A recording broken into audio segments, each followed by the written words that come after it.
औज़ुबिल्लाहिमिनश्शैतानिर्रजीम बिस्मिल्लाहिर्रहमानिर्रहीम। करता हूँ रब के नाम से आगाज़ गुफ्तगू, जाएगी सीधी औज पे परवाज़ गुफ्तगू। वो शख्स इस जहां में बड़ा मोतबर हुआ, जिस पर किए खुदा ने अयाराज़ गुफ्तगू। अस्सलाम वालेकुम नाज़रीन, मैं हूँ आपका होस्ट मलिक साजिद अल-फ़िहानी और मैं हूँ डॉक्टर नाज़नीन अली गौहर। और आज हम आपके लिए लेके आए हैं इत्तिकाए फ़हम डिजिटल स्टूडियो के खास ट्रांसमिशन, ईद ट्रांसमिशन। आप सबको हमारी तरफ से ईद मुबारक। जी, मेरी तरफ से और मेरी टीम की तरफ से तमाम सुनने वालों को और देखने वालों को बहुत बहुत ईद मुबारक। इंट्रोडक्शन। सबसे पहले आज के हमारे जो पैनल में हमारे पास मुअज़्ज़िज़ मेहमान आ रहे हैं, उनका आपको तारफ़ करवा देते हैं। सबसे पहले हमारे पास मौजूद हैं, ये माहिर तालीम भी हैं और माहिर नफ्सियात भी हैं। ख़ासतौर पे चाइल्ड के हवाले से, उनकी नफ्सियात को जांचने के हवाले से, अगर कोई बोलने में कपकपी है तो उस हवाले से बड़ी ये खास महारत भी रखते हैं और मोटिवेशनल स्पीकर हैं, कालम निगार हैं। हम आपको खुशामदीद कहते हैं जनाब वसीम अकरम गिरवाल साहब। अस्सलाम वालेकुम। वालेकुम सलाम। सर, आपको ईद मुबारक। आपको भी बहुत ज़्यादा। कैसे हैं आप, खैरियत से? अल्हम्दुलिल्लाह। इसी के साथ हमारे साथ तशरीफ रखती हैं सिद्रा बतूल राना साहिबा, जो कि एक सोशल एक्टिविस्ट हैं। इसी के साथ एडवोकेट हाई कोर्ट हैं और कालम निगार भी हैं। मैडम, आपको भी ईद मुबारक, खुशामदीद। वालेकुम सलाम, आपको भी ईद मुबारक। जी, और हमारे अगले जो मेहमान हैं, बड़े खास हमारे मेहमान हैं, जो कि CEO हैं अमदाद बशीर ग्रुप के। इस ग्रुप में इत्तिकाए फ़हम डिजिटल और इत्तिकाए फ़हम न्यूज़पेपर, जो कि हफ्ते रोज़ा है, इत्तिकाए फ़हम फाउंडेशन है, उनके भी ये चेयरमैन हैं। और इसके साथ साथ ये माहिर तिब भी हैं और ये बड़ी हमारी शख्सियत हैं। ये माहिर तिब होने के साथ साथ इन्होंने LLB भी कर रखा है और इनको माहिर कानून के तौर पे भी लोग जानते हैं और शोबे सहाफ़त से ताल्लुक़ रखने वाले लोग इनको जर्नलिस्ट के तौर पे जानते हैं और कुछ जो अदब से दिलचस्पी रखते हैं वो इनको शायर के तौर पे भी जानते हैं। तो ये बड़ी हमारी शख्सियत है, हम इनको भी खुशामदीद कहते हैं। डॉक्टर राना मोहम्मद इब्राहिम बशीर साहब, सर आपको खुशामदीद। थैंक यू सर, बहुत शुक्रिया। कैसे हैं आप? अल्हम्दुलिल्लाह। इसी के साथ हमारे साथ ईद की खुशियों में शामिल होने के लिए यहाँ पे मौजूद हैं मियां जाहिद परवेज साहिब, जो कि सीनियर सहाफ़ी हैं और इसी के साथ साथ सोशल वर्कर हैं। Information secretary district press club proper टेक्सिंग है। सर, आपको भी खुशामदीद। जी नाज़रीन, हमने अपने पैनल का आपसे तारुफ करवाया। इंशाल्लाह ताला इससे बड़ी ज़बरदस्त किस्म की गुफ्तगू होने जा रही है और कुछ छोटी ईद के हवाले से खट्टी मीठी बातें भी इनसे होंगी और उनके बचपन के हवाले से भी बातें करेंगे। लेकिन उन बातों को जानने के लिए हमारे साथ रहिएगा। एक मुख्तसर से ब्रेक के बाद हम लोग वापस आते हैं। स्टे ट्यून्ड विद अस।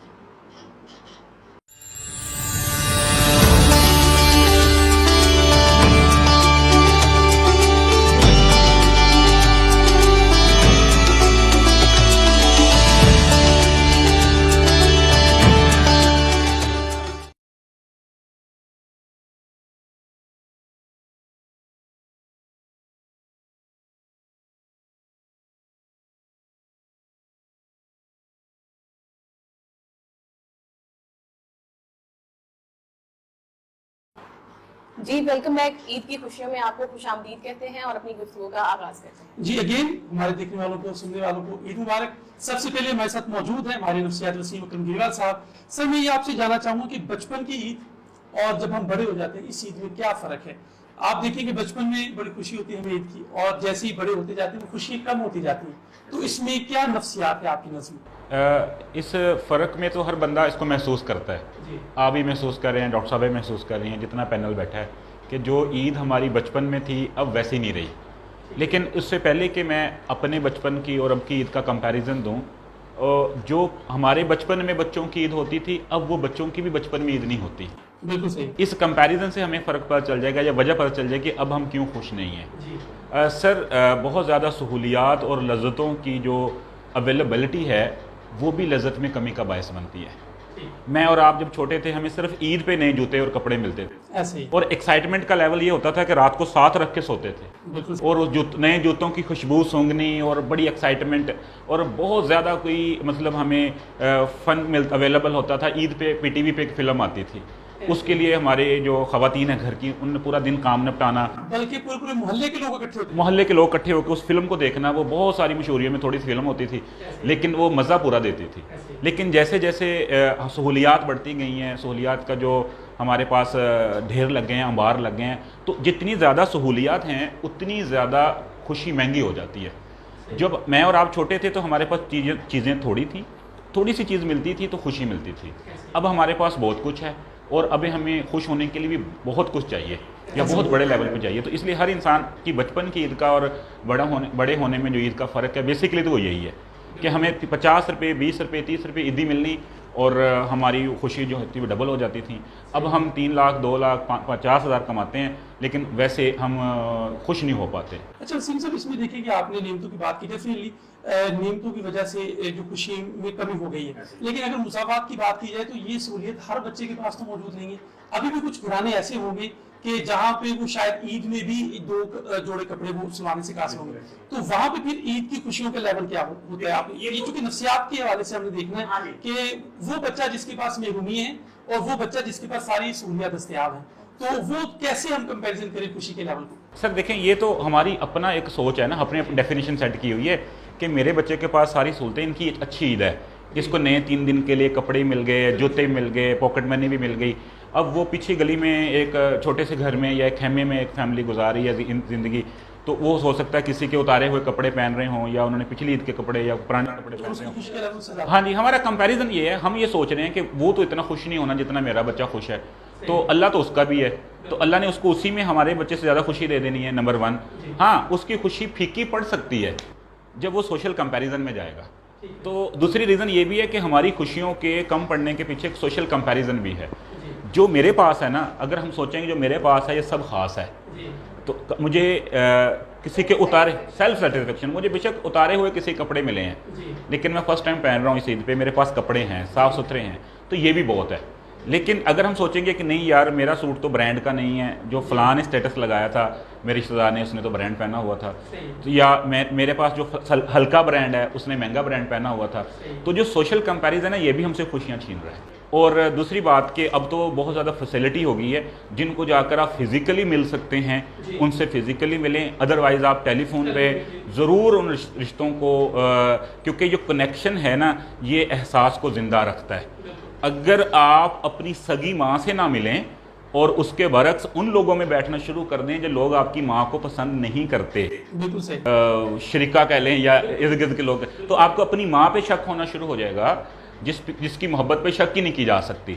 आपका वो रिश्ता कमज़ोर हो जाएगा। तो रिश्तों को मजबूत करें। ये अल्लाह ने आपको ये जो छुट्टियां भी मिलती हैं और अल्लाह ताला ने आपको दिन भी दिए हैं, सो के गुजारने के बजाय मैक्सिमम जितने दोस्तों से, रिश्तेदारों से, अहबाब से आप मिल सकते हैं या जो आपकी तरफ आ सकते हैं, तो मैक्सिमम लोगों से मिलें, और नहीं मिल सकते तो टेलीफोन पर रब्ता करें। और दूसरी बात ये कि ये मौके हैं जिन मौक़ों पे अगर हम सोचते हैं कि यार मैं तो मिलूँ, वो मेरे से नाराज़ है, मैं उससे नाराज़ हूँ, तो ये मौका है कि हम उस नाराज़गी को ख़त्म करें। ठीक है, अल्लाह के नापसंदीदा अमल को तर्क करके हम पसंदीदा लोगों में आएँ और मेल जोल बढ़ाएं। यही मेरा ईद को लेके आपका बहुत शुक्रिया वसीम अकरम साहब ने बहुत ज़बरदस्त बातें की, और इन्होंने जो पैगाम दिया है कि ईद के हवाले से ईद को ना सिर्फ गुजारें बल्कि जिए, और अपनी वो अजीज़ो वकारत जो आपसे नाराज़ है किसी वजह से, उनको ज़रूर मिलने जाएं। मिलने नहीं जा सकते तो टेलीफोन करें। ईद को इस तरह से गुजारें कि आपको पता चले कि हम जिंदों में हैं, और ये एक नेमत है और ये एक इनाम अल्लाह ताला ने दिया है हमें माह सियाम के बाद, तो इस इनाम को और इस नेमत को हमें एंजॉय करना चाहिए। तो मैं आपकी तरफ आता हूं, आप क्या समझती है कि मेकअप करना, संवरना जो फीमेल्स के अंदर की एंजाइटी उसको खत्म करने में कितना मुफीद है? अल्लाह ताला ने औरत को मर्द की सेटिस्फेक्शन के लिए पैदा किया है। आदम को जब पैदा किया तो आदम अलैहिस्सलाम का दिल नहीं लगता था, तो अल्लाह ताला ने उनकी सेटिस्फेक्शन के लिए औरत पैदा कर दी। औरत जब सजती है, संवरती है, तो डेफिनेटली उससे मर्द जो है वो सेटिस्फाइड भी होता है। तब जब हजरत आदम अलैहिस्सलाम के लिए अम्मा हवा बनाई गई तब भी मेकअप था, तब नेचुरल मेकअप होगा तब। तो बात तो वही है ना जी। तब उनकी सेटिस्फेक्शन की देखिए, सेटिस्फेक्शन के लिए वो अकेले थे, उनको एक साथी की जरूरत थी। मेकअप अब जरूरी है, अब जरूरी है, पहले भी होगा लेकिन किसी और सेंस में होगा। मे भी पहले सिर्फ साथी की जरूरत थी, जैसे कि सर ने बोला कि पहले हमारी खुशियां लिमिटेड थी, फिर आहिस्ता आहिस्ता बढ़ती गई, तो अब ये है कि अब मेकअप की भी जरूरत है। यानी कि हम ये कह सकते हैं खुशियों का कि ये भी एक जुज़्व है कि अगर हम मेकअप करते हैं हमें खुशी महसूस होती है। बिल्कुल ऐसा है। देखे ना, खूबसूरत चीज को हर बंदा देखना पसंद करता है जी। यानी कि हम एक लाइटर नोट में मुझे बताइएगा कि मेकअप के बगैर बहुत खूबसूरत लगती है। देखने वालों की अपनी नज़रें होती हैं। किसी को तो औरत बगैर मेकअप के भी बहुत अच्छी लगती है, और कुछ लोग जो हैं वो मेकअप में भी औरत को भेड़ियों की नज़र से देखते हैं। ये नज़र का, लेकिन इसमें हम ये कह सकते हैं कि अगर औरत खुद सजती संवरती है तो वो अपने लिए, अपने आप को खुद बेहतर और खूबसूरत दिखने के लिए। बात ये है कि सभी लोग जो हैं वो औरत को बनने संवरना जो है वो देते भी नहीं है। कुछ लोग जो है इस चीज़ के अगेंस्ट भी हैं कि औरत क्यों संवरती है। अब फॉर एग्जांपल अगर एक औरत है, उसका हस्बैंड बाहर है, तो उसको कह दिया जाता है तुम्हारा तो हस्बैंड बाहर है, तुम्हें क्या जरूरत है सजने संवरने की। जब तुम्हारा शौहर नहीं है तो तुम क्यों सज सवर रही हो, जबकि सजना संवरना उसका भी हक है, उसके अंदर भी अल्लाह ताला ने दिल रखा है, उसके भी बच्चे हैं, उसको भी चाहिए कि वो सजे सवरे अपने बच्चों के लिए, ना कि वो एक अजीब सी बात जो है उसको अपने ऊपर तारी कर ले और खामोशी इख्तियार कर जाए। बिल्कुल ऐसा ही है, खुद के लिए सेल्फ सेटिस्फेक्शन भी होनी चाहिए, खुद को भी अच्छा लगना चाहिए, पता दूसरों के लिए ना भी सजे तो खुद अपने आप को देख के खुशी महसूस जरूर होनी चाहिए। जी नाज़रीन, यहाँ वक्त हुआ है एक ब्रेक का, मिलते हैं एक ब्रेक के बाद। Stay tuned with us.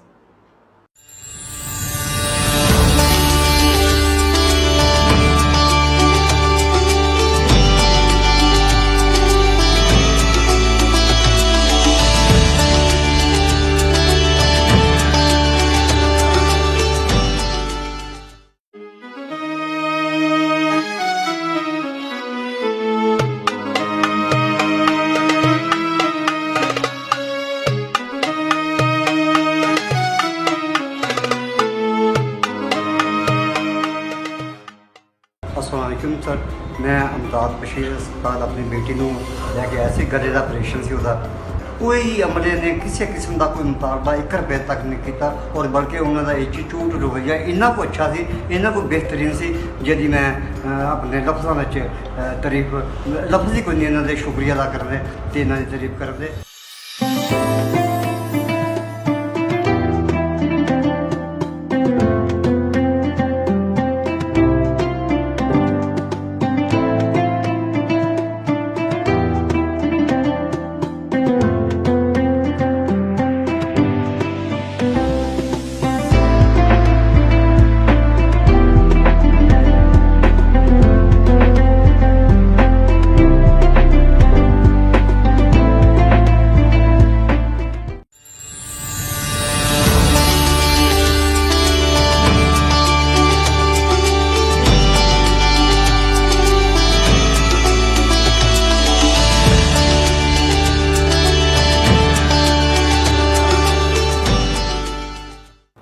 Welcome back नाज़रीन, ईद ट्रांसलेशन में आपको दोबारा खुशामदीद कहते हैं और अब हम अपने अगले मेहमान की जानिब बढ़ते हैं। हमारे साथ मौजूद हैं डॉक्टर राना मोहम्मद इब्रार साहब।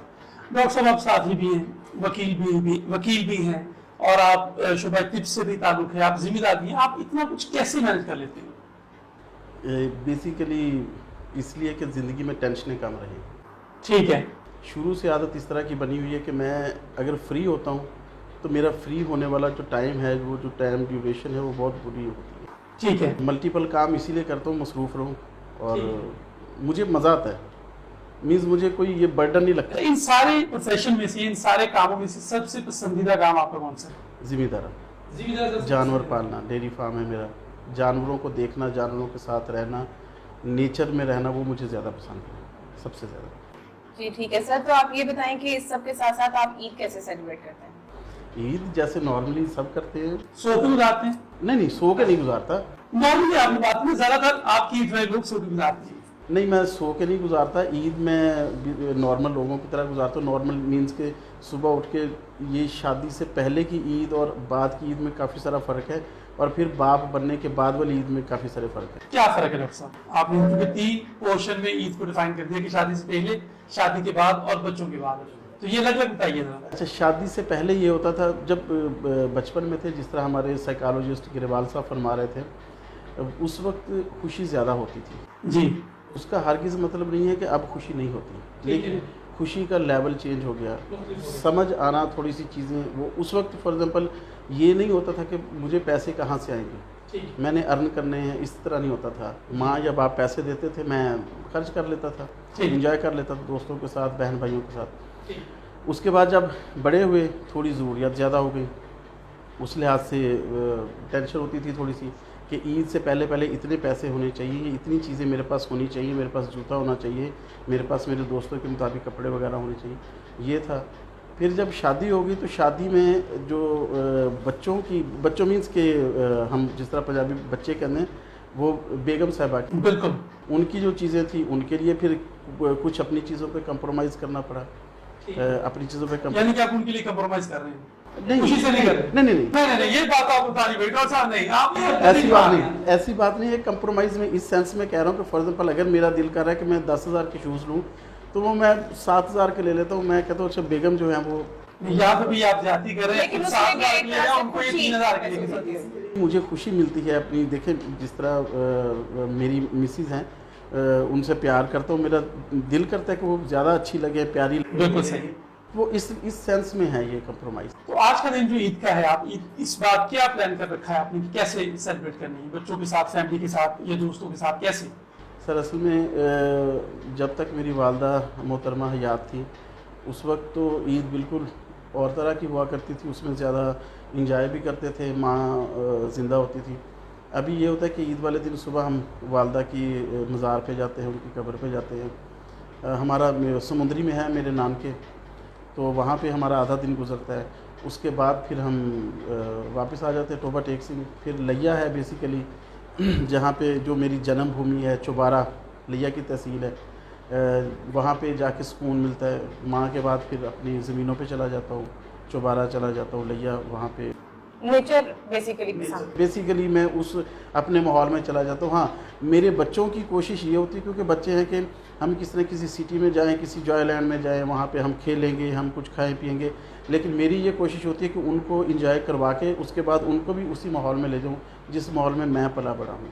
जी बिल्कुल, आजकल के बच्चे थोड़े फैंसी हो चुके हुए हैं। जी मेरे बच्चे माशाल्लाह फैंसी, डॉक्टर साहबा को भी पता है, वो बेटा बड़ा निहाल खान, तो वो इस तरह की चीज़ों को ज़्यादा पसंद करता है। वो मुझे अक्सर कह रहा होता, पापा हम लिया नहीं जाएंगे, हमें लाहौर ले जाएं, हमें इस्लामाबाद ले जाएं। लेकिन बहरहाल ये है कि मुझे, मेरी ड्यूटी है कि मैं मेरा एक जो ख़ानदानी बैकग्राउंड है अल्हम्दुलिल्लाह राजपूत हूँ, तो मुझे अपनी ज़मीनों पे, अपने इलाके में अपने बच्चों को इंट्रोड्यूस भी करवाना और बच्चों के दिल में प्यार भी पैदा करना है अपने लोगों का, अपने इलाके का, अपनी हर चीज़ का।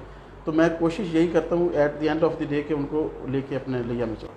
जी डॉक्टर साहब, चूंकि आपको शायरी के साथ भी शगुफ हासिल है, तो उनको शायरी तो सुनाइए आप। जी अभी वैसे पिछले कुछ सालों से शायरी नहीं कर रहा।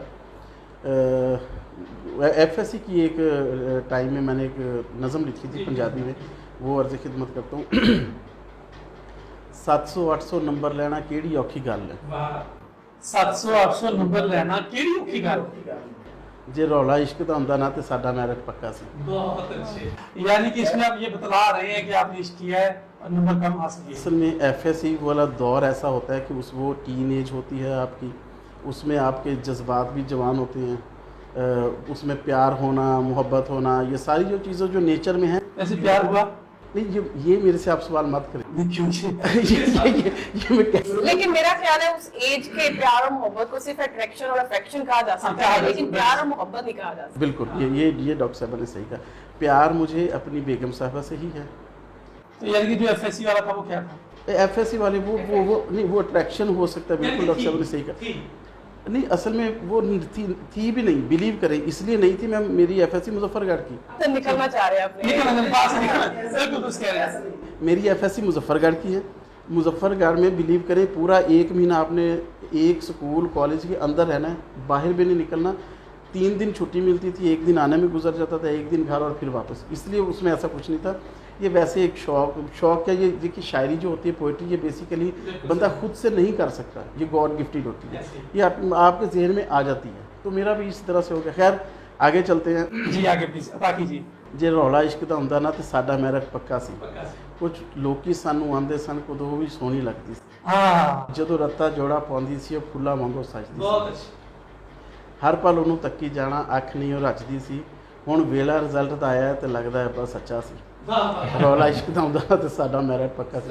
तो उस वक्त बाप यही समझा रहा था, कंजरा पढ़ ले, नहीं पढ़ोगे तो फ्यूचर में कुछ नहीं कर पाओगे। और बदकिस्मती से हमारे माशरे में पढ़ के भी आप कुछ नहीं कर पाते। ऐसे ही। अच्छा, जिन्ना टाइम पढ़ाई ਨੂੰ ਦਿੱਤਾ ਇਹਨਾਂ ਦਿੰਦੇ ਪਿਆਰ ਨੂੰ। वाह 8-7 ਘੰਟੇ ਬਾਇਓ ਪੜ੍ਹਦੇ, ਘੰਟਾ ਦਿੰਦੇ ਦਿਲਦਾਰ ਨੂੰ। वाह। ਦਿਲ ਦੇ ਉੱਤੇ ਪੱਥਰ ਰੱਖ ਕੇ ਐਕਸਕਿਊਜ਼ ਕਰੀਏ ਆਪਣੇ ਯਾਰ ਨੂੰ। ਅੰਡਰਸਟੈਂਡਿੰਗ ਆਪਣੀ ਘੱਟ ਸੀ, ਪਿਆਰ ਵੀ ਆਪਣਾ ਕੱਚਾ ਸੀ। ਜੇ रौला इश्क ਦਾ ਹੁੰਦਾ ना। सादा मेरिट पक्का सी। वाह वाह वाह। एफएससी का आपको पता है डॉक्टर साहबा, इन्होंने भी एफएससी की हुई है। 2 साल का जो अरसा होता है वो बड़ा खौफनाक अरसा होता जी। है। मेरे फादर बहुत स्ट्रिक्ट इंसान है पढ़ाई के मामले में। उनके जहन में ये होता था कि इसके 24 घंटों में से 22 घंटे पढ़, वो मुझे कहते थे लोगों के बच्चे 22 घंटे पढ़ते, तू सुता रहना। तो उसमें है 2 साल के अरसे की खोया कि पाया है। ठीक है। ਅੱਬੇ ਚਾਚੇ ਮਾਮੇ ਦਾ ਐਤਬਾਰ ਵੀ ਗਵਾਇਆ ਹੈ। ਐਫਐਸਸੀ ਨੇ ਵੇਖੋ ਲੋਕੋ ਸਾਨੂੰ ਕਿਹੜੇ ਰੌਲੇ 'ਚ ਫਸਾਇਆ ਹੈ। ਹੁਸਨ ਦੇ ਜਾਲ 'ਚ ਬਾਬੇ ਫਸ ਗਏ, ਮੈਂ ਤੇ ਵਿਚਾਰਾ ਬੱਚਾ ਸੀ, ਰੌਲਾ इश्क ਦਾ आंदा ना तो साडा मैरिज पक्का सी। बहुत कुछ, एक बार क्लैपिंग होनी चाहिए डॉक्टर साहब के लिए, बहुत शानदार। आपने तो हमारी ईद की जो खुशी है वो दुबाला कर दी। जी, अगर मेहमान की तरफ पढ़ते हैं, जाहिद साहब ये बताइएगा कि आप माशाल्लाह सीनियर सहाफ़ी हैं, तो सहाफत में तो 24 घंटे आपका काम चलता है, तो आप सहाफत के साथ साथ ईद को कैसे मैनेज करते हैं? तो डॉक्टर साहब पहले तो मैं आपको बताऊंगा बचपन की और मौजूदा ईद। जो बचपन की ईद होती थी वो हम ईदी लेते थे, अब हमें ईदी देनी पड़ती है। लेकिन मुझे अपनी जो ज़िंदगी है इसमें जो 2 ईद उल फितर हैं वो मैं सारी ज़िंदगी नहीं भूल सकता। एक 74 की और एक 2003 की। 74 जो हमारा इलाका है, जो मेरा देहाती इलाका से मैं बिलोंग रखता हूँ, चक नंबर 333 है। तो लेकिन ये गांव पूरे पाकिस्तान में मशहूर है। हमारे गांव में उस वक्त कॉलेज था जब ना समुद्री में कॉलेज था, ना टोबा टेक सिंह में था, जंग में नहीं था कॉलेज। यानी दूर दराज से जो लोग आते थे वो हमारे गांव में कॉलेज में पढ़ने आते थे। तो जो मौजूदा MPA हैं सहमा अली, सोनिया अली अपने पीरमाल से, इनके वालिद अली रज़ा साहब, हम उस वक़्त मेरा ख्याल 3री क्लास में थे, तो ये कॉलेज में आते थे। तो ये बड़ी अजीम शख्सियत थी, बड़े खूबसूरत थे, 6 फुट से ऊपर का था, नवाब थे, जगीरदार थे। तो इन्होंने डॉक्टर साहब ये काटन का सूट ना, अभी तो हर दुनिया पहन रही है सफ़ेद रंग का, जी उस वक्त काटन का सूट कॉलेज पहन के आते थे। और जो सामने वाली पॉकेट थी उसमें जो उस वक्त सिर्फ सबसे बड़ा जो नोट था वो 100 रुपये का था। वो सामने नोट रखते थे, दूर से नज़र आता था ये कोई जगीरदार है, 100 का रुपया। सही। वो हमारे ना वो बात मेरे जहन में बैठ गई। जब 74 हो तो मेरे वालिद साहब आर्मी से ना रिटायर होके आए, तो ईद आ गई। तो उस वक्त मैं 4 क्लास में था, तो मैंने बड़ा शोरगार से डाला भी मुझे ना वो काटन का वाइट सूट चाहिए, 700 रुपया भी चाहिए। तो उस वक्त तो ये था कि ईद वाले दिन ना जो देहात में उस दिन सिर्फ ईद वाले दिन हमें छोटे बच्चों को या बड़े कपड़े इस्त्री करने के लिए मिलते थे। पहले तो जो दर्जी सीते बगैर इस्त्री के लोग पहनते, पैसा किसी के पास नहीं होता था। अच्छा खैर वो मुझे सूट मिल गया, तो मैंने कहा ये वालिद साहब अभी आर्मी से रिटायर हुए हैं, भी मौका चंगा तो फ़ायदा उठा ला मुंडिया। मैं रात को ना शोर मचाना करूँ भी मुझे तो 5 नोट चाहिए 100 वाले। बिल्कुल सही। और उस वक्त 500 की बड़ी अहमियत हुआ करती थी। समझ रहे इस टाइम जैसे 5 लाख है। तो खैर मैंने थोड़ी सी डांट डपट हुई, छोटा था मैं, खैर वाला साहब ने ना सुबह मुझे ना 5 नोट दिए इस टाइम भी सिर्फ 1 नोट है आपके लिए पूरे साल के लिए, बाकी 400 नोट जो 400 रुपये मुझे वापस करना है। खैर मैंने वो सुबह सूट पहन के जेब में सामने 500 का नोट, जब सुर्ख रंग के नोट, तो ऐसे जैसे वो अली रज़ा जा रहा है ना शाह साहब की तरह, तो लोग देख रहे हैं कि क्या बात है। वो ईद नहीं मुझे बोल, ये खैर साहब है, मैं जेब में मैं हाथ रखा है कोई निकाल ना ले। तो बड़ी ना मैं ये भी पता था अगर ये नोट समझ रखे उस वक्त तो 500 मेरा ख्याल है, जब जो आर्मी के जो सिपाही थे उनकी तनख्वाह 400-500 रुपये थी, तो ये आप अंदाज़ा लगा लें। जी साहब, आपका चूँकि सहाफ़त से आप वाबस्ता हैं, तो आपका तो 24 घंटे का काम है कि तमाम मंजरनामे के ऊपर नज़र रखना, और कहीं से भी कोई आपको लीड मिलती तो आप उसको कवर करने के लिए जाते हैं। तो ईद का दिन कैसे गुजारते हैं? साजिद साहब ये ईद का दिन हमारे लिए तो ना बहुत मसरूफ़ है। हमें तो ये ईद सिर्फ पढ़ने के लिए मेरा ख्याल टाइम मिलेगा जी। तो अभी ये ईद वाले दिन और उसके 2 दिन के बाद 15 असाइनमेंट हमारे पास आ चुकी है चैनल वालों की कि ये कवर करके देनी है। बिल्कुल सही। तो हमें तो अपने दोस्तों से या घर वालों से भी बात करने का या ईद मिलने का बड़ा ही कम वक्त मिलता है। ईद का दूसरा दिन आ जाता है तो वो भी हमें असाइनमेंट है जो लोग अपने, क्योंकि अमूमन दूसरा दिन जो है वो हमारे ये सहाबत में जो मशहूर है कि दूसरा दिन ससुराली के नाम, ससुराल वालों के नाम, ससुरालियों का आदमी दिन कहा जाता है। वो हमें फिर उनकी जो फोटोज बनानी होती है। अच्छा, आप भी ससुराल जाते हैं फिर ये आदमी दिन बनाने? मेरा तो यह है कि मेरा ससुराल ही टोबा में है, तो मुझे जाने की ज़रूरत नहीं पड़ती, बल्कि तो मेरे ससुराल वाले घर आ जाते हैं सब। जी, सिद्धा साहबा से भी पूछेंगे कि आप ईद कैसे सारा दिन गुजारती हैं, क्योंकि कुकिंग के हवाले से जाहिद साहब ने बताया कि डेफिनेटली औरतें जो होती हैं उनका काम ही कुकिंग करना होता है, और सब ने यही एक्सपेक्ट किया होता है कि ख़वातीन जो हैं वो सवैयाँ बनाएं, गोश्त बनाएं। फिर ये है कि मेरे भाई जो है वो चूँकि मुझसे बड़े हैं तो वो शुरू से ही अम्मी के साथ किचन में काम करवाते होते थे। उनकी रूटीन वैसे भी माशाल्लाह से पुख्ता है, वो आज भी मेरे साथ किचन में जाते हैं, काम करवाते हैं।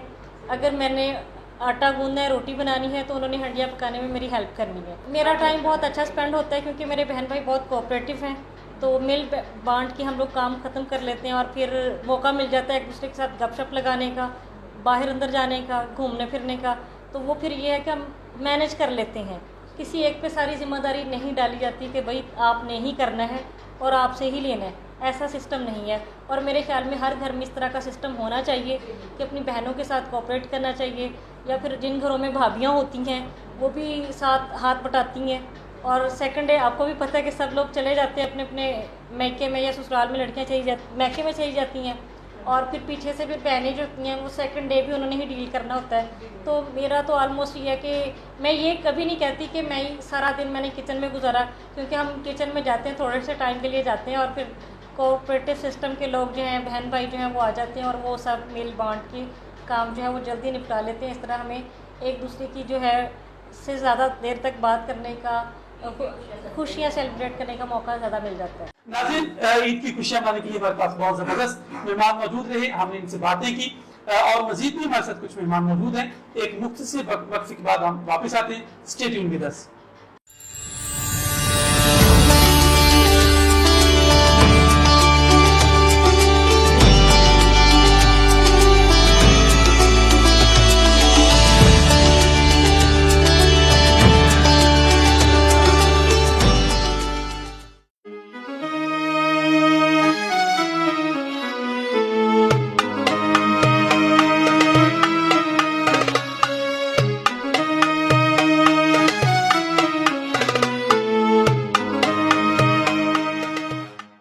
अस्सलामुअलैकुम सर, मैं अमदाद बशीर अस्पताल अपनी बेटी ਨੂੰ ਲੈ ਕੇ ਆਇਆ ਸੀ। ਗਲੇ ਦਾ ਆਪਰੇਸ਼ਨ ਸੀ ਉਹਦਾ। ਕੋਈ ਅਮਲੇ ਨੇ ਕਿਸੇ ਕਿਸਮ ਦਾ ਕੋਈ ਮੁਤਾਲਬਾ 1 ਰੁਪਏ ਤੱਕ ਨਹੀਂ ਕੀਤਾ ਔਰ ਬਲਕਿ ਉਹਨਾਂ ਦਾ ਐਟੀਟਿਊਡ ਰਵੱਈਆ ਇੰਨਾ ਕੁ ਅੱਛਾ ਸੀ, ਇੰਨਾ ਕੁ ਬਿਹਤਰੀਨ ਸੀ, ਜਿਹਦੀ ਮੈਂ ਆਪਣੇ ਲਫ਼ਜ਼ਾਂ ਵਿੱਚ ਤਾਰੀਫ ਲਫ਼ਜ਼ ਹੀ ਕੋਈ ਨਹੀਂ ਇਹਨਾਂ ਦੇ ਸ਼ੁਕਰੀਆ ਅਦਾ ਕਰਦੇ ਤੇ ਇਹਨਾਂ ਦੀ ਤਾਰੀਫ ਕਰਦੇ।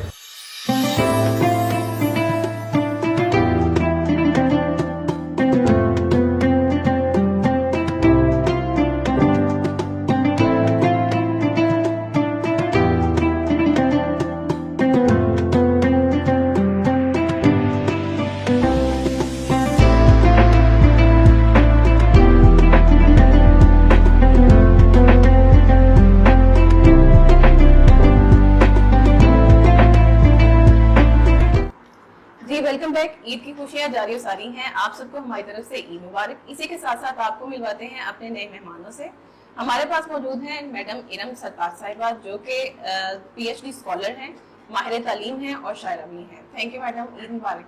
ईद मुबारक। अस्सलाम वालेकुम। वालेकुम सलाम। और हमारे साथ मौजूद है हमारे अगले मेहमान, बहुत ही खूबसूरत शायरी तो ये करते ही हैं, लेकिन ये CEO है वेस्टर्न टेक्निकल ट्रेड सेंटर के और ये CEO है white tiger trading and logistic solution के, और ये CEO है चौधरी एसोसिएशन के, और ये CEO है GBC global business solution Poland के, और ये CEO है KC एकेडमी मलेशिया के, और ये CEO है RIY textile and leather Malaysia के, और ये CEO है चौधरी कमर्शियल हब के। इतने ज्यादा नाम है सर आपके। आपका बहुत शुक्रिया, आप तशरीफ आए, आपको खुशामदीद कहते हैं और आपको ईद मुबारक कहते हैं। खैर मुबारक, बहुत शुक्रिया बुलाने का, थैंक यू।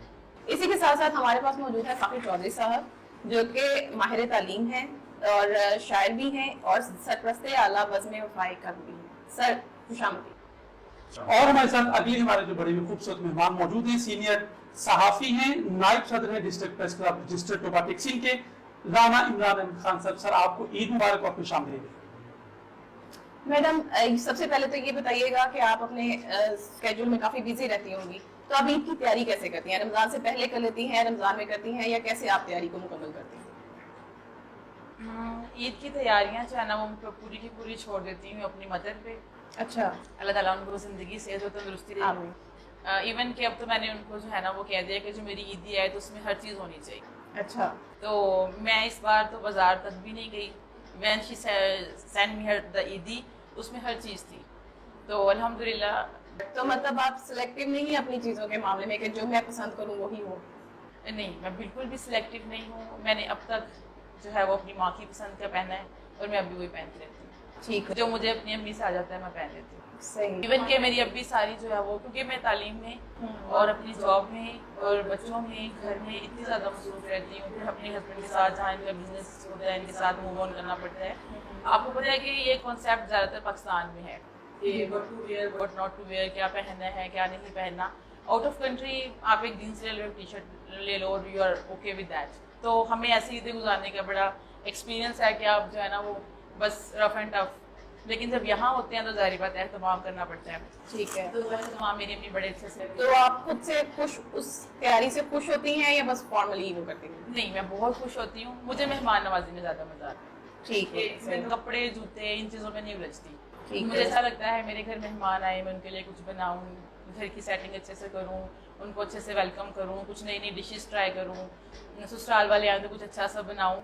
शादी से पहले और शादी के बाद की ईद में क्या डिफरेंस आपने अभी तक महसूस किया?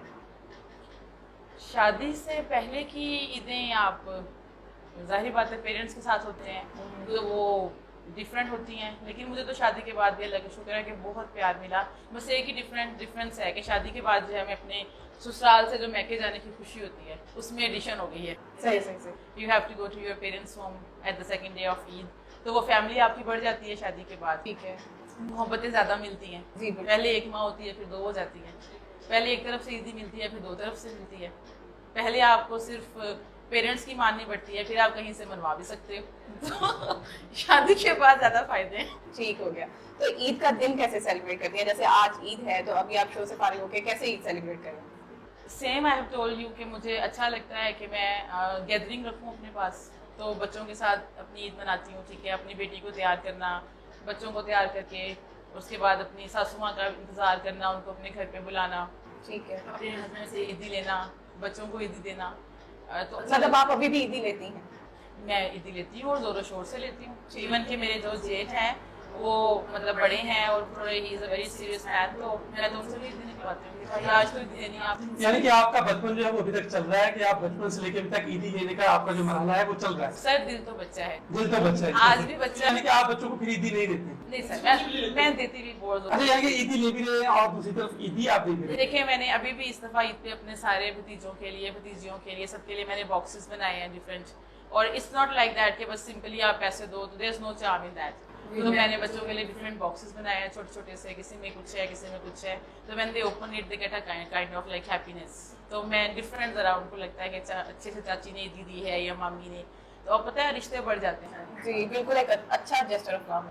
वैसे तो मैं बड़ी यंग हूँ, लेकिन खैर मैं चाची भी हूँ, मामी भी हूँ, मदर भी होते हैं आप भाभी भी होते हैं, आप बहू भी होते हैं, तो you have a lot of space to move around, आप उसको एंजॉय करें। जी बिल्कुल ठीक है। और मैडम चूंकि ये शायरा भी है तो इनसे क्यों ना शायरी सुनी है, आप प्लीज हमें कुछ अपनी शायरी से मुस्फिद कीजिए। ईद के हवाले से तो मुझे एक छोटा सा अपना वो टप्पा याद आ रहा है कि मैनू प्यार नाल माइए मारी बाज, आहा, मैनू प्यार नाल माइए मारी बाज, मैं वेड़े विच नाचती। बहुत अच्छी, वाह वाह वाह। क्या और इसके साथ एक मैं हमेशा पढ़ती होती हूँ कि मावे तेरे वेड़े आण नू जी बड़ा कर दो, बहुत अच्छी, मावे तेरे वेड़े आण नू जी बड़ा करदा है, रोज तेरियां यादां नाल ही दिल मेरा चढ़दा है, वाह वाह वाह ते लब नहीं सकदी कुल जहान ते तेरे वर्गी छां, वाह, लब नहीं सकदी कुल जहान ते तेरे वर्गी छां, तेरे बाजू की दसां ए दिल किवें सड़दा है, अच्छा दिल करदा है मार उडारी आ जावां तेरे कोल,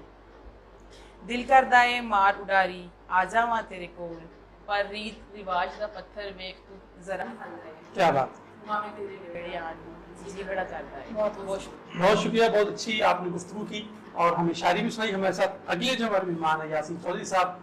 नाज़रीन, हम सुनते थे कि खरबूजा खरबूजे को देख के रंग पकड़ता है, लेकिन शर्त यह है कि वो साथ में एक साथ रखे गए हो। तो एक खरबूजे ने दूसरे खरबूजे से देखे, यानी सॉरी एक शायर ने दूसरे शायर से रंग पकड़ा। यासीन साहब भी अब शायरी करना शुरू कर दी है, इनसे शायरी भी सुनेंगे और हम यासीन साहब से ये जानेंगे कि यासीन साहब आप बच्चों को किस तरह से ईद की तैयारियां करवाते हैं, खास तौर पे मिसिस को या बच्चों को या वालिदैन को, आपका क्या प्लान होता है ईद के हवाले से? अस्सलाम वालेकुम, बहुत शुक्रिया इर्तिकाए फ़हम वालों का कि उन्होंने हमें ये मौका फराहम किया कि हम आके अपने दिल की बात या अपना वे ऑफ सेलिब्रेशन ईद का जो है वो आप लोगों से शेयर कर सकें, ताकि लोगों को भी इस चीज़ का पता लग सके। अच्छा, मेरे नज़दीक तो जो ईद है जी वो ज़ाहिर बात है एक जश्न का जो है ना वो समा है, क्योंकि ईद को मनाना जो है वो बहुत सारे लोग अपने अपने वे से मनाते हैं और हम कोशिश करते होते हैं कि इसमें से एक एहसास का लफ्ज़ है जो ढूंढने की कोशिश करते हैं। और ईद के मौका पे, खुशी के मौका पे हम कोशिश करते हैं उन लोगों को याद रखें जो बेचारे ईद की सेलिब्रेशंस पूरी तरह से नहीं मना सकते। जी बिल्कुल। ठीक है, कुछ हमारी सोसाइटी है जिसके ऊपर हमारा हक है, ठीक है, और हमारा फ़र्ज़ है कि हम उन तक ईद की खुशियाँ जो है ना हकीकी मायनों में पहुँचाएँ, उनका ख्याल करें। ठीक है, क्योंकि हमारी सोसाइटी का तकरीबन कह लें कि 80% हिस्सा जो है ना वो पावर्टी, ठीक है, और हम बीइंग पाकिस्तानी हमारा दिल उनके साथ धड़कता है। आप देख लें कोई भी अगर हम पोस्ट देख लें ना इस मुआशरे का हिस्सा रहते हुए, कोई भी हम पोस्ट देख लें कि फ़लाँ बंदे ने सुसाइड कर लिया due to the circumstances of the house, ठीक है, फाइनेंशियल उनके सर्कमस्टांसेस नहीं ठीक थे, तो हर बंदा जो है ना बीइंग पाकिस्तानी उसको मलाल ज़रूर, ठीक है, उस पर परेशान ज़रूर होता है। लेकिन ये कह लें कि वो जिस तरह ना ईमान का सबसे कमज़ोर दर्जा है कि आप अपने दिल में ही जो है ना बुरा कहें, और क्या ही खूबसूरत हो जाए अगर हम उससे एक स्टेप और आगे बढ़ जाएं। ठीक है, ऐसा वाक़या होने से पहले हम उन तक पहुँच जाएं। ठीक है, अब जिस तरह रमज़ान शरीफ था तो हमें बड़ा अच्छा लगता है being Pakistani, I am really proud of that. लोग होंगे जो पाकिस्तानी होने पे फ़ख्र नहीं करते, लेकिन हम करते हैं कि हम देखते हैं यहाँ पे बड़ा खूबसूरत कल्चर है, लोग हमारे मतलब कि राशन तकसीम करते हैं गरीबों में। ठीक है, और इस चीज़ की अहमियत को समझते हैं कि अगर हम रमज़ान शरीफ में करेंगे तो इसका दर्जा कितना ज़्यादा है। ठीक है, और इसी तरह ईद है कि ईद आने से पहले जो है ना वो 10 दिन हमारे हल्का अहबाब हैं जो हम इस कोशिश में, इस तगदो में लग जाते हैं कि यार जिस तरह हमारे बच्चे मनाएंगे इस तरह फ़लाँ मोहल्ले में एक बेवा है उसके बच्चों को मनानी चाहिए। ठीक है, फ़लाँ जगह एक शहीद की जो है ना वो फैमिली है जो कि सफ़ेद पोश है, कह नहीं सकते किसी से, उसको मनानी चाहिए। ठीक है, तो हमें हकीकी मायनों में खुशी तब होती है जब हम उनके लिए कुछ करके फिर अपने घर जाते हैं, और जब अपने बच्चों को चहकते महकते देखते हैं तो फिर दिल को एक इत्मीनान सा, एक सुकून सा होता है कि we have done our duty for the society as well. ठीक है, और हमने कुछ डिलीवर किया है, और ये ना कह रहे हैं कि अच्छाई को करने का ना एक बहाना चाहिए, और रोकने वाले बहुत होते हैं। आपका दिल ही आपको रोकता है यार मेरे करने से क्या होगा, नहीं ऐसा कुछ नहीं है, आप अपना हिस्सा तो डालते हैं। बिल्कुल, हर फर्द को अपना हिस्सा डालना चाहिए और फर्द से ही सोसाइटी जो है वो आगे। हाँ जी, इससे कतरा कतरे से दरिया बनता है। बिल्कुल सही, और आगे बंदा ऐसे ही चले जाता है। मिसाल फॉर एग्जांपल मैंने एक बंदे की हेल्प की, कल वो ठीक हो गया तो वो इस चीज़ को याद रखेगा, वो इस सिलसिले से चलता रहे। तो कौमें हमेशा जो होता है, और मेरा तो मानना ये है कि वो ऊपर से नहीं बनती, वो नीचे से बनती है। बिल्कुल ठीक है, आपको मेहनत करनी पड़ती है अपनी यूथ पे, अपने बच्चों पे, और यही आगे एक नेशन, मजबूत नेशन बनती है। हमें वो नहीं चाहिए कि एक डंडे वाला बंदा आ जाए वो सबको ठीक कर दे, हो ही नहीं सकता। अपने घर का कल्चर देखें। ठीक है, आप कहें कि ये एक बंदा डंडा लेके पकड़े और सबको मनाए कि ये चीज़ करनी है, ये अच्छाई है, वो नहीं होगी। हाँ, एक बच्चे में एहसास पैदा कर दें कि बेटा झूठ बोलना गुनाह है, और इस गुनाह की सज़ा अल्लाह पाक आपसे नाराज़ होंगे, तो आपका बच्चा आपकी गैर मौजूदगी में भी झूठ नहीं बोले। ठीक है, तो ये चीज़ें हैं, अपना अपना प्रोस्पेक्टिव है। तो मेरी ईद तो इस तरह होती है कि मैं अगर किसी की ईद करवा लूँ साथ तो मुझे बड़ा मजा आता है। क्या बहुत खूबसूरत बात की आपने। यासीन साहब अपने कुछ अपनी शायरी से भी नवाजी, ताकि हमारे जो नाज़रीन हैं वो आपकी शायरी भी सुनें। अच्छा, आपने बड़ा खूबसूरती से एक बात की कि खरबूजे वाली। जी, अच्छा, मैं वो खरबूजा नहीं हूँ। अच्छा जी, वो ये इसमें सोचने की बात तो है ही नहीं कि ये किसके लिए, वो आपको पता नहीं। ये शायर को झूठ बोलने की इजाजत होती है, पेश कीजिए। झूठ नहीं बोल रहे कि मैं मोहब्बत के उस हिसार से कब निकला, वाह, तेरी जात तेरे प्यार से कब नहीं, वाह क्या अच्छा, वाह, है मुझे याद मोहब्बत का जमाना अब तक। वाह, It's been 13 years, right, that we are married. है मुझे याद मोहब्बत का जमाना अब तक, मैं तेरी याद के अंबार से कब निकला। वाह, तू कहे जो मैं करूँ वो, फादर साहब जी, तू कहे जो मैं करूँ वो, ये जरूरी है मुझे। हाँ हाँ हाँ, क्या कहना पहले जी, वाह वाह, तू कहे जो मैं करूँ वो, ये जरूरी है मुझे, तू बता मैं तेरी इख्तियार से कभी इतिहास से कब लिख रहा हूँ। वाह वाह वाह वाह, क्या शानदार है। बहुत शुक्रिया। जी नाज़रीन, इसी के साथ साथ एक टाइम हुआ है एक ब्रेक का। ब्रेक से वापस आते हैं। Stay tuned with us.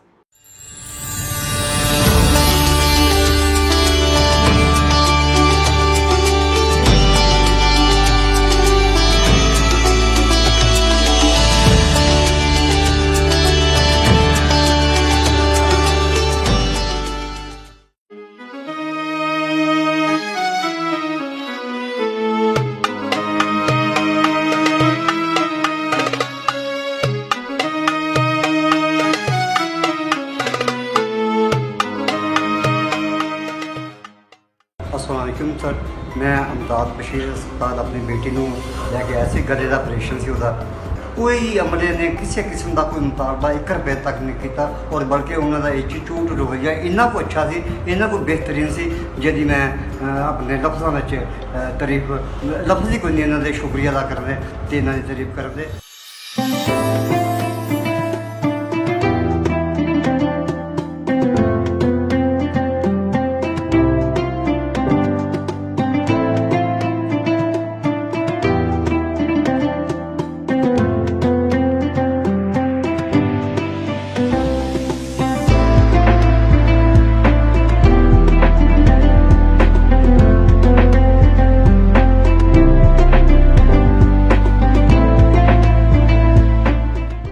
Welcome back. Eid मुबारक। क्योंकि शायरी का दौर चल रहा है तो मेरे को होस्ट भी बहुत अच्छे शायर हैं, तो क्यों ना आप भी कुछ सुनाए हमें। जी बहुत शुक्रिया। मुझे भी शायरी का, हमारे सीनियर्स यहाँ पे बैठे हैं, फाखिर साहब बैठे हैं, तो ईद के हवाले से मैंने भी एक अपनी गजल लिख ली थी, तो मैं वो आपकी समातों तक पहुँचाता हूँ।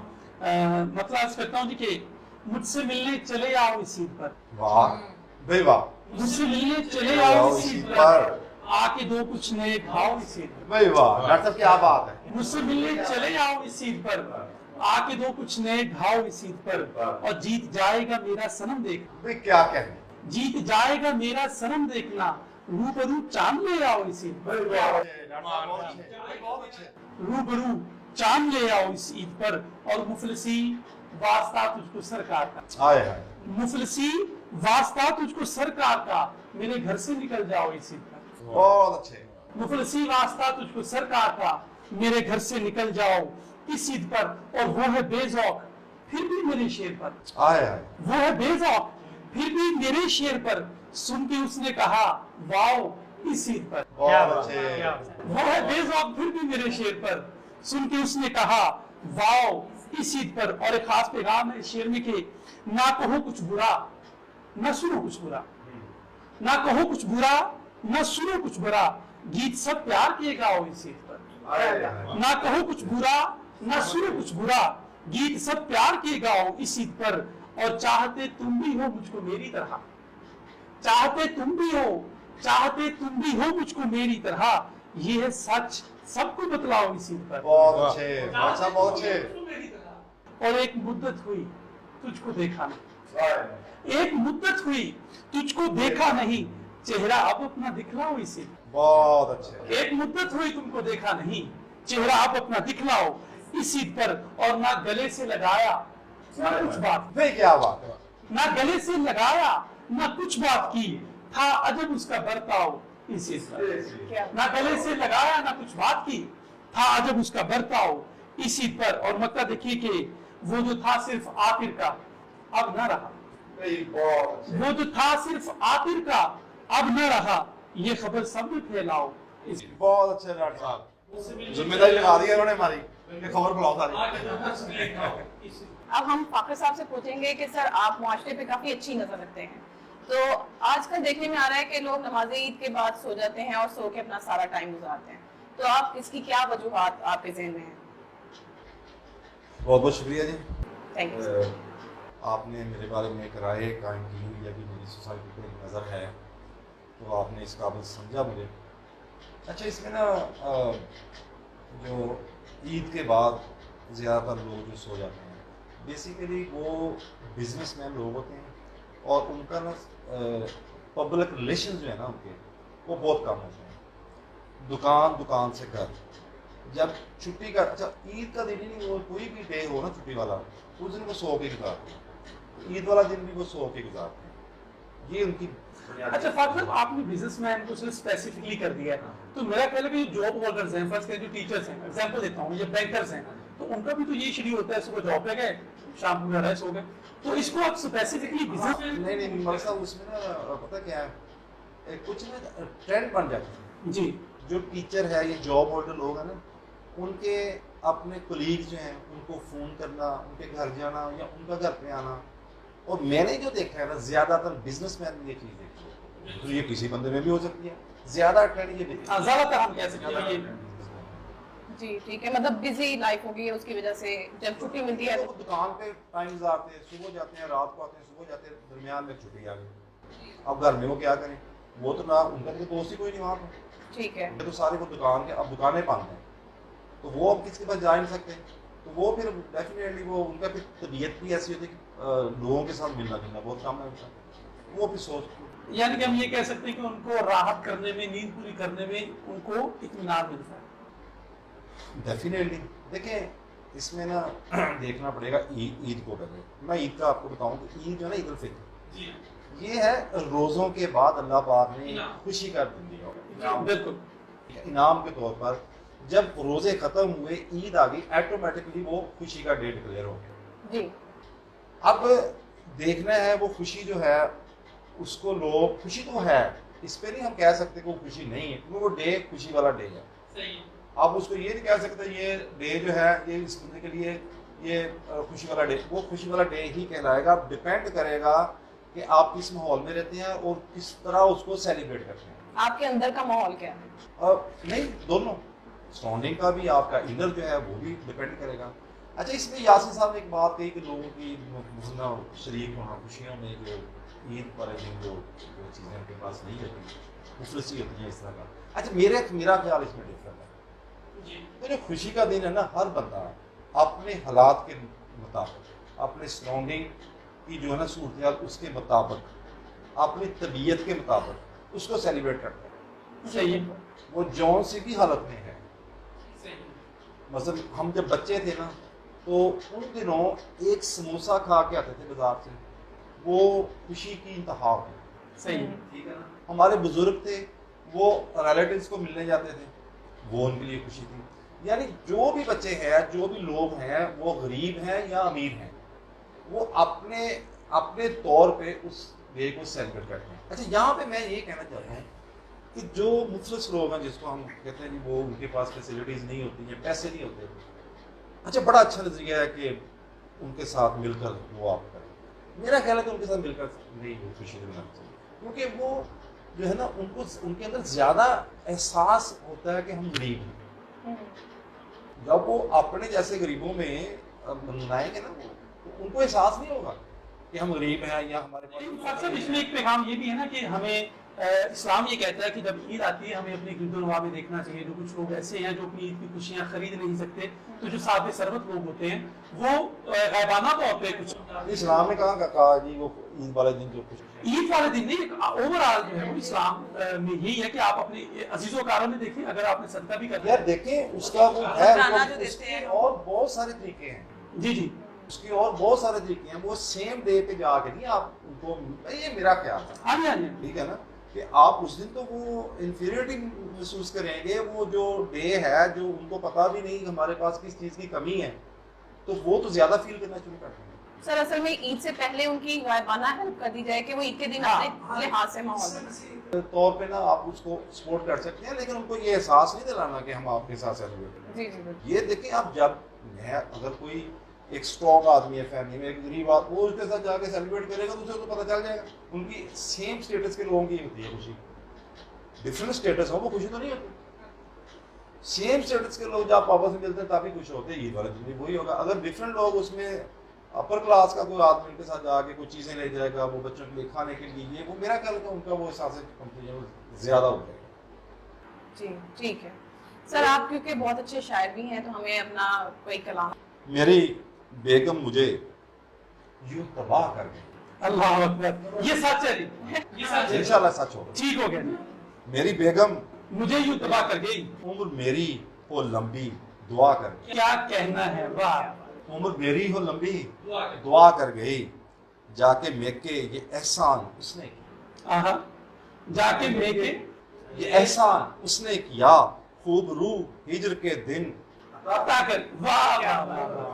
खूब रू हिजर के दिन अता कर गई, दे के कुछ लम्हे खामोशी के एक दिन, दे के कुछ लम्हे खामोशी के एक दिन, मेरी बीवी अचानक वफा कर गई। वाह वाह वाह वाह। मेरी बीवी इसमें ये भी हो सकता है कि पहला मिसरा सच में मुब्तला है और दूसरा नहीं वो देखिए ना, ऐसा समथिंग नहीं हो सकता। एक एक कुछ लम्हे खामोशी के एक दिन, उसने तो वफा की, लेकिन मेरी बीवी अचानक वफा कर गई कि वो इसको भी समझे ना, मेरे मुंह से ना कहलवाएं।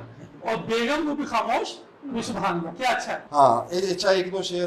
तेरे हिजर का बस यही एक, तेरे हिजर का बस यही एक गम है, बस यही एक गम है, बज़ाहिर सुकून है मगर आँख नम है, बज़ाहिर सुकून है मगर आँख नम है, उसे कहना जब जी करे लौट आए। अरे वाह। उसे कहना जब जी करे लौट आए, अभी तक मोहब्बत मेरी ताज़ा है। क्या कह रहे हैं, वाह वाह वाह वाह वाह। काफी तो इसका बहुत खूबसूरत कलाम पेश करे थे। अगर आप कुछ और भी कलाम हमें सुनाना चाहें तो प्लीज। नहीं जी, अगर आप सुनना चाहें तो जी हम सुनना चाह रहे हैं नाज़रीन आप। मैं दिलदाता हूँ हुस्न फितरत का बेशक। वाह वाह। गौर करिए जरा। मैं दिलदाता हूँ, मैं दिलदाता हूँ हुस्न फितरत का बेशक, करिश्मा है तू भी तो पूजा करेगा। बहुत अच्छा।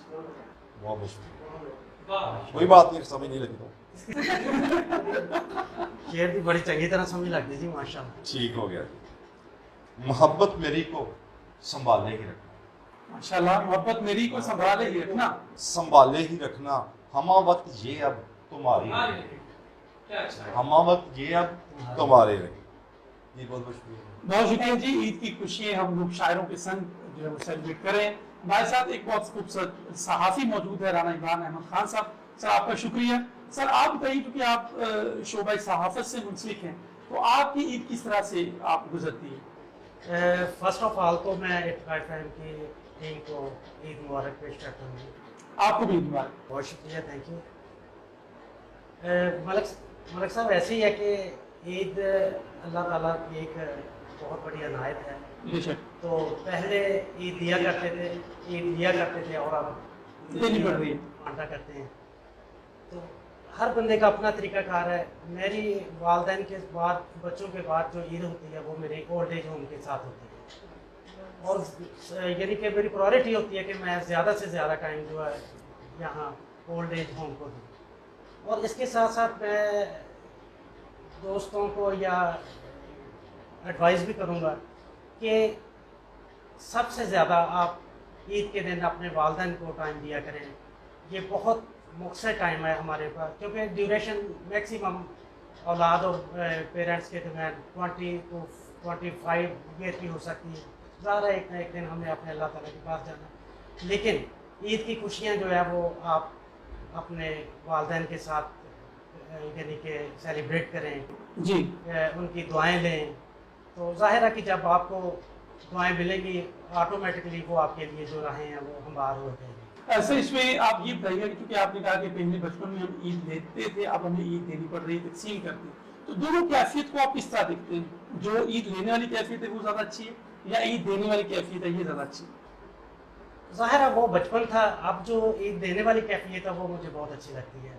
बच्चों के साथ साथ मेरी कोशिश होती है, जैसे यासीन साहब ने फरमाया, कि जो डिज़र्व लोग हैं, सफ़ेदपोश लोग हैं, आप मैक्सिमम अपने सबसे पहले तो आप अपने जो करीबी अपने रिश्तेदार हैं उनको देखें और यानी कि बहुत क्या कहते हैं उसको कि प्राइवेसी रखें, और उनको जो है उनके बच्चों को उनके लिए आप ज़्यादा से ज़्यादा जो है अपने बच्चों से, ताकि उनको वो कॉम्प्लेक्स का जो है ना वो एहसास भी ना हो, इस तरीके से उनका वो हमें साथ देना चाहिए। जी इमरान साहब ये बताइएगा कि आप बहुत अच्छे और खूबसूरत इंसान हैं, तो आप भी खूबसूरती में अट्रैक्शन रखते हैं जैसे कि शोरा ने अर्ज किया? देखें जी, जो खूबसूरती है वो तो अल्लाह ताला की देन है, खूबसूरत बंदे की कदर करनी चाहिए। जी आप करने वालों की नजरों में खूबसूरती होती है। तो बहुत शुक्रिया आपका।